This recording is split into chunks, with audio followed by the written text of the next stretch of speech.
Iran में अयतुल्ला Khamenei की मौत के बाद क्या दुनिया थर्ड वर्ल्ड वॉर की दहलीज पर पहुंच चुकी?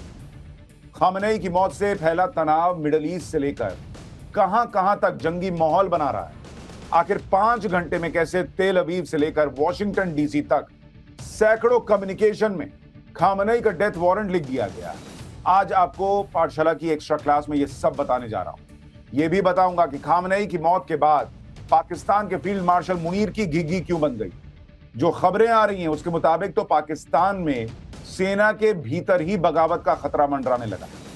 आज की एक्स्ट्रा क्लास में वर्ल्ड वॉर 3 की आहट से लेकर after the death of Ayatollah Khamenei इस सिचुएशन के चैप्टर्स होंगे, जियोपॉलिटिक्स के सारे टॉपिक्स होंगे। लेकिन पहले इस वक्त की big breaking news. War zone से इस वक्त की बहुत बड़ी खबर। तेहरान पर एक बार फिर बड़ा अटैक हुआ है। ईरान के आर्मी हेडक्वार्टर को टारगेट करके हमला किया गया है। तो लगातार ईरान हमले पर हमले झेल रहा है। वॉर जोन से खबर आ रही है कि तेहरान पर फिर बड़े अटैक की खबर है और ईरान के आर्मी हेडक्वार्टर को सीधे सीधे टारगेट करते हुए यह बड़ा हमला किया गया है। इस वक्त की बहुत बड़ी खबर आपको बता रहा हूं।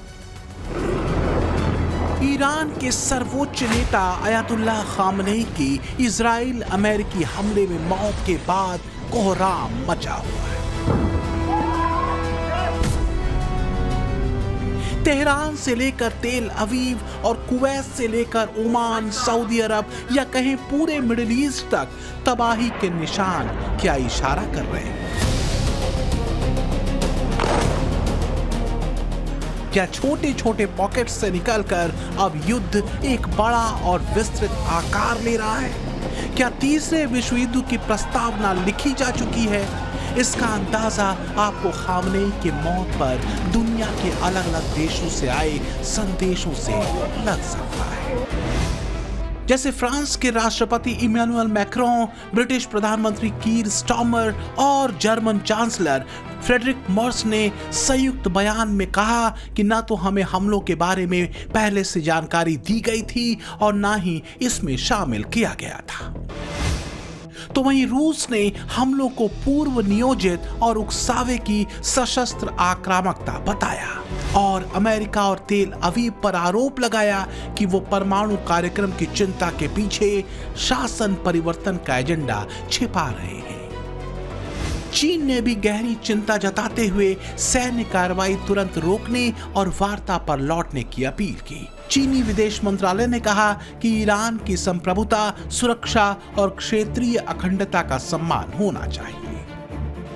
तो वहीं ऑस्ट्रेलिया के प्रधानमंत्री एंथनी अल्बनीज ने कहा कि उनका देश ईरान को परमाणु बम हासिल करने से रोकने के अमेरिकी प्रयासों का समर्थन करता है। उन्होंने ईरान के मौजूदा नेतृत्व को अस्थिर करने वाली ताकत बताया। इसके अलावा कनाडा के प्रधानमंत्री मार्क कार्नी ने भी ईरान पर सैन्य कार्रवाई का समर्थन करते हुए कहा कि ईरान मिडिल ईस्ट में अस्थिरता और आतंक का मुख्य स्रोत है। तो क्या ईरान पर हमले और खामनेई की मौत ने दुनिया को 2 हिस्सों में बांट दिया है? ईरान पर अमेरिका इजराइल के संयुक्त हमले और अपने तय टारगेट को अचीव करने के बाद क्या युद्ध अब खत्म हो जाएगा या फिर मिडिल ईस्ट का धुआं विश्व के बाकी हिस्सों में भी फैलेगा? इसका जवाब आपको आगे मिलेगा। लेकिन फिलहाल तो ये समझिए कि ईरान की ताबड़तोड़ मिसाइलें इजराइल के अलावा 7 और देशों पर क्यों गिर रही? क्यों ईरान के निशाने पर जॉर्डन, कुवैत, सऊदी अरब, बहरीन, कतर और यूएई आ चुके हैं?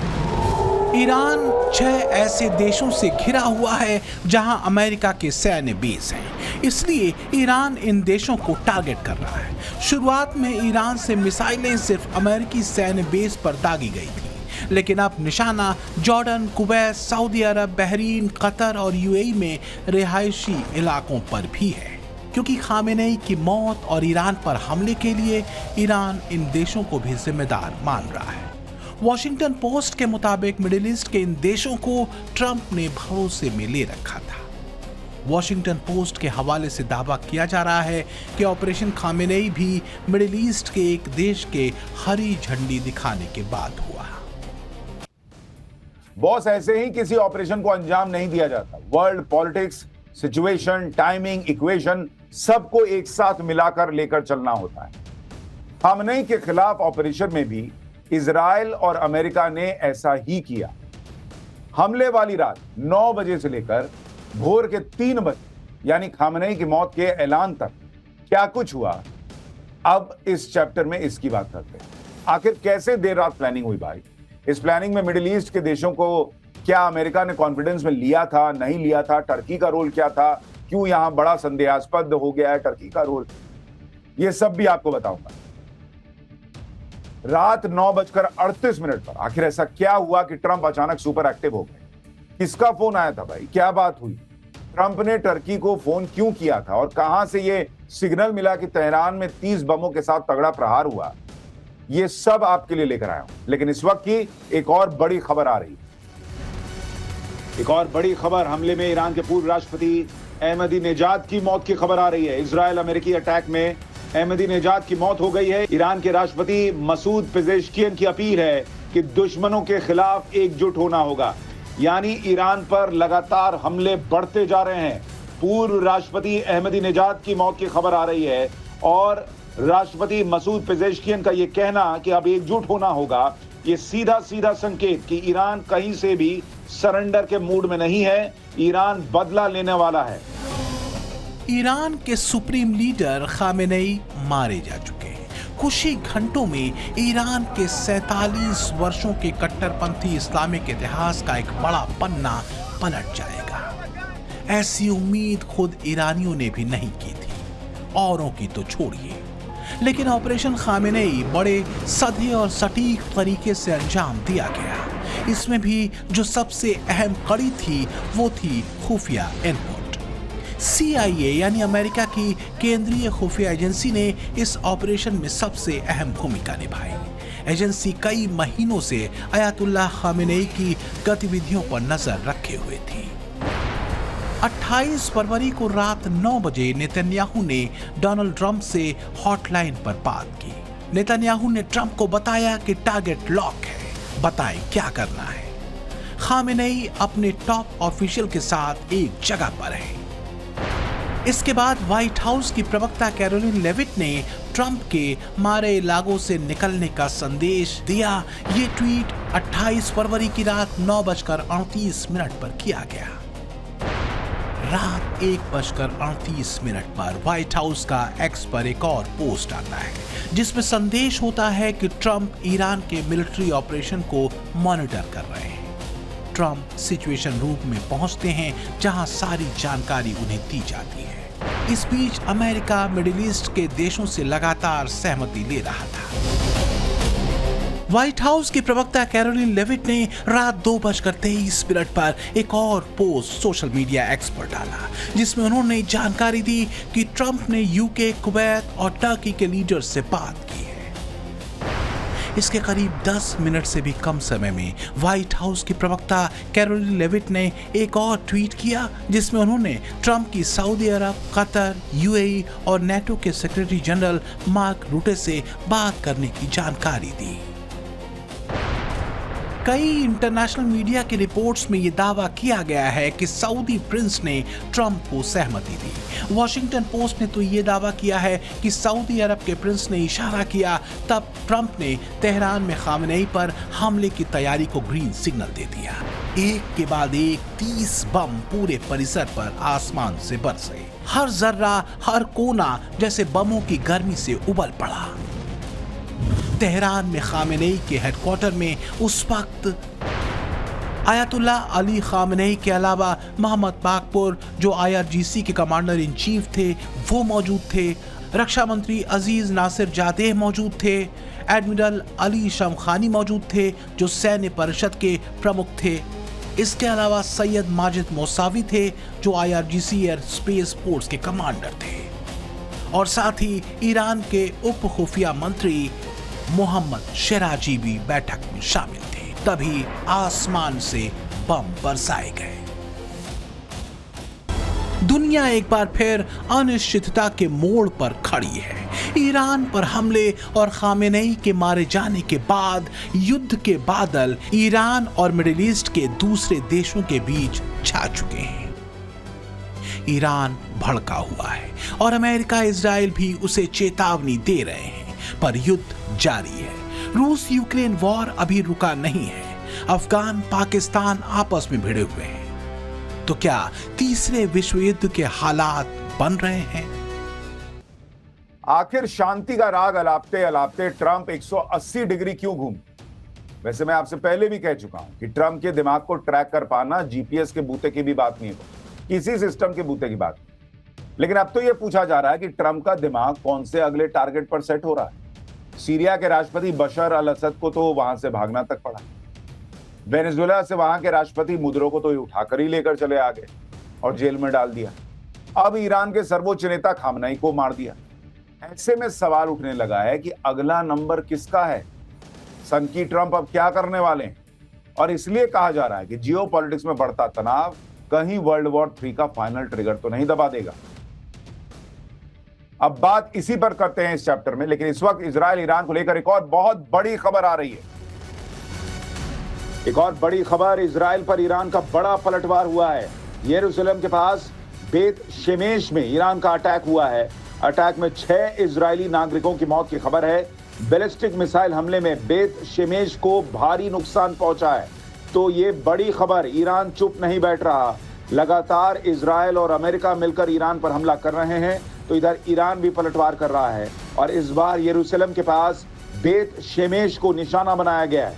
6 इजरायली नागरिकों की मौत की खबर आ रही है और इस बैलिस्टिक मिसाइल के हमले में बेत शेमेश के इलाके में भारी नुकसान हुआ है। तो ईरान भी जबरदस्त पलटवार कर रहा है। ये बड़ी खबर।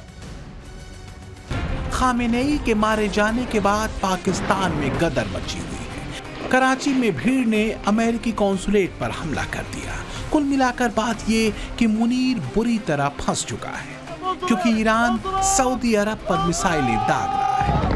सऊदी अरब और पाकिस्तान के बीच पिछले ही साल सुरक्षा समझौता हुआ था, जिसमें सऊदी अरब और पाकिस्तान ने एक दूसरे को सुरक्षा की गारंटी दी थी। अब सवाल यह है कि मुनीर ऐसे में क्या करेगा? क्या वो अपनी सेना सऊदी अरब की मदद के लिए भेजेगा या फिर इस्लामिक नेटो की तबाही का मरसिया पढ़ेगा? ईरान में अयतुल्ला खामेनेई के खात्मे के बाद पाकिस्तान की हवा खराब है। कहीं ऐसा न हो कि ईरान के बाद नेतन्याहू की मिसाइलों या हवाई हमलों का रुख पाकिस्तान की तरफ हो जाए, क्योंकि पाकिस्तान इकलौता ऐसा इस्लामिक देश है जिसके पास न्यूक्लियर बॉम्ब है और साथ ही आतंकवादी भी। मुनीर से लेकर शहबाज और कहें तो पाकिस्तानियों की सांसें उखड़ी हुई हैं। उन्हें अब ये बात समझ आने लगी है कि ईरान से खाली होने के बाद अगला टारगेट वो होगा। इसके पीछे वाजिब वजह भी है। पाकिस्तान में इस्लामिक आतंकवादियों के ग्रुप्स, वो गिरोह जो हमास के आतंकियों के कनेक्शन में है। आतंकी संगठन हमास और पाकिस्तानी आतंकी संगठन लश्कर तैयबा का लिंक भी सामने आ चुका है। समझना मुश्किल नहीं कि अगर पाकिस्तान के हाथ में न्यूक्लियर बम है तो इसकी कोई गारंटी नहीं कि वो हमास या फिर दूसरे इस्लामिक आतंकियों के हाथ में नहीं पहुंचेगा। यही वजह है कि अपने इस्लामिक बम के साथ ही खुद को सुरक्षित करने के लिए पाकिस्तान इस्लामिक नेटो बनाने के फिराक में था, लेकिन अब वो ख्वाब भी खामेनेई वाले एपिसोड के बीच जाता रहा। लेकिन एक और इस्लामिक देश है जो इस्लामिक आतंक को इस्लामिक उम्मा का एक बड़ा हथियार मानता रहा है, टर्की। एर्दोगन बहुत शातिर तरीके से शांत बैठा हुआ है। तबाही के मंजर में वो अपने मोहरे जियोपॉलिटिकल बिसात पर बिछा रहा है। इस्लामिक राष्ट्र के खलीफा बनने के एर्दोगन के सपने में उसके एक प्रतिद्वंदी अयतुल्ला अली खामेनेई खत्म हो चुके हैं। ये बात भी साफ हो चुकी है कि एर्दोगन की जानकारी में खामेनेई पर हमले को अंजाम दिया गया। एर्दोगन फिलहाल एक मौके के इंतजार में है। एर्दोगन इस्लामिक देशों का खलीफा बनने को बेताब है। ये तब तक संभव नहीं हो सकता जब तक टर्की अमेरिका के साए से खुद को अलग न करे। सच्चा तो यही है। एक्सपर्ट कहते हैं कि एर्दोगन धीरे धीरे चीन रूस के कैंप की ओर शिफ्ट हो रहा है और वो कभी भी मौका आने पर अमेरिका को धोखा दे सकता है। तो क्या मिडिल ईस्ट में उभरा मौजूदा तनाव एर्दोगन और मुनीर के लिए पाला बदलने का बढ़िया मौका है? दोनों ट्रंप को धोखा दे सकते हैं, क्योंकि सच ये है कि दोनों ही इजराइल से बुरी तरह चलते हैं, लेकिन अमेरिका से पंगा नहीं ले सकते क्योंकि चीन अभी दूर है।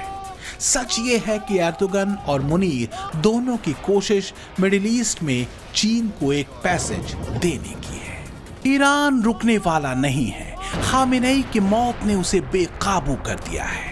उसने साफ कर दिया है कि खून की आखिरी बूंद तक वो मुकाबला करेगा।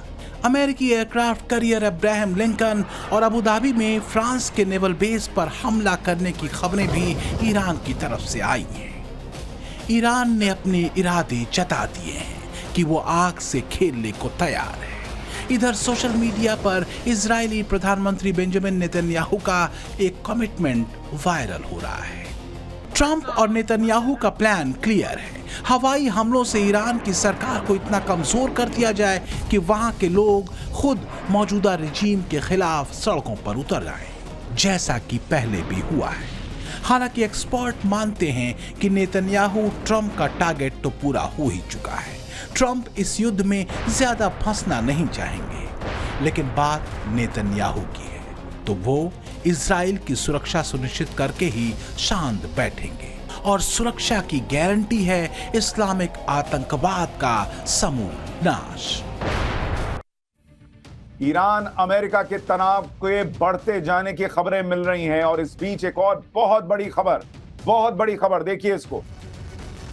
इजराइल ने ईरान के 2 विमानों को मार गिराया है। इजराइल ने ईरान के F-5 और F-4 लड़ाकू विमान को मार के गिरा दिया। ये बड़ी खबर आ रही है। इजराइल पर हमला करने की तैयारी में थे ये विमान, लेकिन इस वक्त की बड़ी खबर, इजराइल ने ये दोनों विमान हमला करते उसके पहले ही उन्हें मार गिराया है।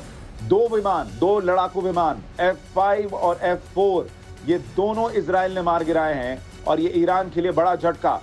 हमले की तैयारी के वक्त ही इन्हें इजराइल ने मार गिराया है। 2 फाइटर जेट्स ईरान के ढेर हो गए।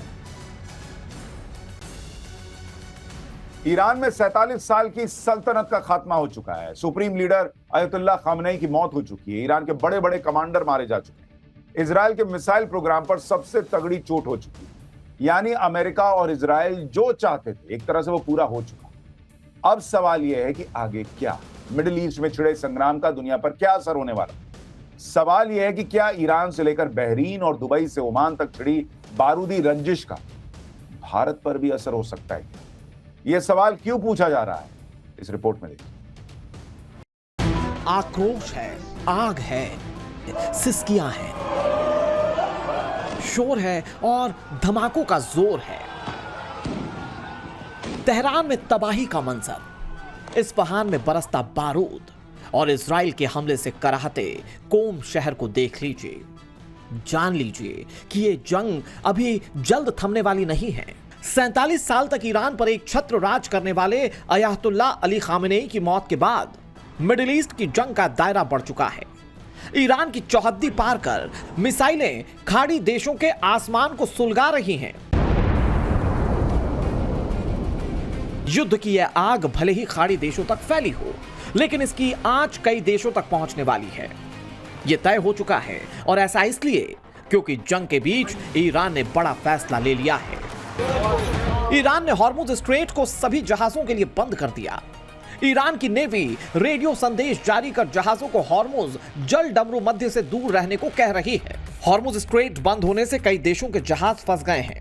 ईरान ने ऐलान कर दिया है कि हॉर्मुज स्ट्रेट से किसी भी जहाज को गुजरने की इजाजत नहीं दी जाएगी। इसके बाद से ही दुनिया भर में हड़कंप मचा हुआ है। सवाल ये कि हॉर्मुज स्ट्रेट बंद होने से दुनिया के बाजारों पर क्या असर हो सकता है? ईरान के फैसले के बाद तेल के दाम बढ़ने की आशंका क्यों जताई जा रही है? हॉर्मुज स्ट्रेट बंद होने से भारत की टेंशन क्यों बढ़ने वाली है? ईरान के साथ जब भी जंग का जिक्र आता है तो हॉर्मुज स्ट्रेट की बात होती है। असल में हॉर्मुज जल डमरू मध्य एक ऐसा गेट है जो फारस की खाड़ी को ओमान की खाड़ी और अरब सागर से जोड़ता है। ईरान ही नहीं बल्कि दुनिया के लिए हॉर्मुज स्ट्रेट की अहमियत कितनी है, इसे ऐसे समझिए। हॉर्मुज जल डमरू मध्य ईरान और ओमान के बीच एक संकरा सा समुद्री रूट है जो फारस की खाड़ी को ओमान की खाड़ी से जोड़ता है। खास बात यह कि यह जल डमरू मध्य अरब सागर तक फैला हुआ है। हॉर्मुज स्ट्रेट करीब 161 किलोमीटर लंबा है और अपने सबसे संकरे बिंदु पर सिर्फ 33 किलोमीटर चौड़ा है, जबकि शिपिंग लेन दोनों दिशाओं में सिर्फ 3 किलोमीटर चौड़ी है।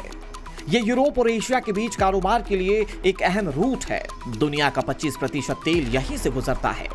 ईरान ने इस रास्ते से जहाजों की आवाजाही रोक दी है। अब इसका सीधा असर भारत पर पड़ सकता है, क्योंकि भारत अपनी जरूरत का करीब 90% कच्चा तेल आयात करता है। भारत को हर महीने होने वाली तेल सप्लाई का आधा हिस्सा इसी रास्ते से गुजरता है। इतना ही नहीं, भारत का नॉन ऑयल एक्सपोर्ट का 10% से ज्यादा हिस्सा इसी इलाके से सप्लाई होता है। ईरान ने हॉर्मुज स्ट्रेट से गुजरने वाले जहाजों को निशाना बनाना शुरू कर दिया है। एक तेल टैंकर को मिसाइलों से टारगेट किया गया। रिपोर्ट के मुताबिक ईरान की तरफ से स्काई लाइट नाम के जहाज को टारगेट किया गया। बताया यह भी जा रहा है कि इस जहाज में क्रू में 2 भारतीय भी शामिल थे। माना जा रहा है कि खामेनेई की मौत से गुस्साया ईरान और भी जहाजों को निशाना बना सकता है, जिसके बाद से दुनिया के तमाम देशों ने अपने जहाजों को हॉर्मुज स्ट्रेट से गुजरने से रोक दिया, जिससे दुनिया भर में तेल के दाम बढ़ने की आशंका जताई जा रही है। देखिए, बात यह है कि ईरान हॉर्मुज स्ट्रेट को हमेशा एक हथियार की तरह इस्तेमाल करता रहा। पिछले साल जब अमेरिका ने ईरान के न्यूक्लियर ठिकानों पर बम बरसाए थे, तब भी ईरान ने स्ट्रेट ऑफ हॉर्मुज को बंद कर दिया। हालांकि कुछ दिन बाद फिर से खोल भी दिया। ईरान ने इस बार फिर से वही रणनीति अपनाई। लेकिन सवाल यह है कि क्या ईरान लंबे वक्त हॉर्मुज स्ट्रेट को बंद कर सकता है? असल में खाड़ी देशों के पास अपना तेल दुनिया तक पहुंचाने का इसके अलावा कोई दूसरा समुद्री विकल्प है ही नहीं। सऊदी अरब, इराक, कुवैत, यूएई जैसे बड़े ओपेक देशों का तेल एशिया के बाजारों तक इसी रूट से होकर पहुंचता है। अब आपको दिखाता हूं कि क्या ये बहुत लंबे तक बंद रह सकता है रास्ता। लेकिन इस वक्त वॉर जोन से एक बड़ी ब्रेकिंग न्यूज आ रही है, पहले उसको देख लेते हैं। और इस वक्त महायुद्ध के बीच थोड़ी देर बाद सीसीएस की मीटिंग, पीएम मोदी की अध्यक्षता में कैबिनेट कमेटी ऑन सिक्योरिटी की मीटिंग हो रही है। तमिलनाडु से आज रात दिल्ली लौट रहे हैं पीएम मोदी और उसके बाद इस मीटिंग को बुलाया गया है। तो इसलिए ये बड़ी खबर है कि प्रधानमंत्री नरेंद्र मोदी ने अब यहां एक बड़ी बैठक बुला ली है। महायुद्ध के बीच नरेंद्र मोदी ने कैबिनेट कमेटी ऑन सिक्योरिटी की मीटिंग बुलाई है। और इसका क्या मतलब, क्या भारत ईरान अमेरिका युद्ध में अपनी स्थिति क्या होगा, इसको क्या होगी, इसको सुनिश्चित करने जा रहा है, या पाकिस्तान पर कोई बड़ी आफत आ सकती है? क्या भारत अपनी स्ट्रैटेजी तैयार कर रहा है? क्या इसी वक्त ऑपरेशन सिंदूर पार्ट 2 हो सकता है? तमाम सवाल हैं। लेकिन उसके बीच ये बड़ी खबर कि कैबिनेट कमेटी ऑन सिक्योरिटी की एक बड़ी मीटिंग बुला ली गई है। महायुद्ध के बीच नरेंद्र मोदी ने यह मीटिंग बुला ली है। इस वक्त एक और बड़ी खबर है, अमेरिका और इजरायल को ईरान की बड़ी धमकी। अमेरिका के सामने नहीं झुकेंगे, ईरान घायल हो सकता है लेकिन घुटने नहीं टेकेंगे, खून की आखिरी बूंद तक लड़ेंगे, ईरान ने क्लियर कर दिया है। खामनेई के दिखाए रास्ते पर चलते रहेंगे। ईरान बहुत साफ कह रहा है कि अमेरिका और इजरायल ये न सोचें कि अगर ये हमले होते रहे तो ईरान घुटने टेक देगा। ईरान खुलकर धमकी दे रहा है कि बॉस, हमारे झुकने का सवाल नहीं, हम खामनेई के रास्ते पर चलेंगे। ईरान घायल हो सकता है लेकिन घुटने नहीं टेकेगा, खून की आखिरी बूंद तक ईरान लड़ेगा। ये बड़ा ऐलान ईरान ने कर दिया है। खाड़ी देशों में मीनारों से उठता ये धुआं दुनिया के देशों को डरा रहा है। ईरान, बहरीन से लेकर कुवैत और कतर तक लगातार मिसाइलों की धमक सुनाई दे रही है। इजराइल और अमेरिका के हर वार पर ईरान जबरदस्त पलटवार कर रहा है। लेकिन ये जंग मौजूदा दौर ही नहीं बल्कि आने वाले वक्त में दुनिया की 8 अरब आबादी के लिए मुश्किल का सबब बन सकती है। इस जंग का सीधा असर कच्चे तेल पर पड़ सकता है। अगर कच्चे तेल की कीमतें बढ़ी तो महंगाई बढ़ सकती है। कच्चे तेल की कीमतें पहले से तेजी से ऊपर भाग चुकी हैं। 27 फरवरी को ब्रेंट क्रूड की कीमत 72.87 से 73.19 डॉलर प्रति बैरल पर बंद हुआ, जो जुलाई 2025 के बाद का सबसे ऊंचा स्तर है। सिर्फ फरवरी के महीने में ही कच्चे तेल की कीमतों में करीब 8% की बढ़ोतरी हो चुकी है।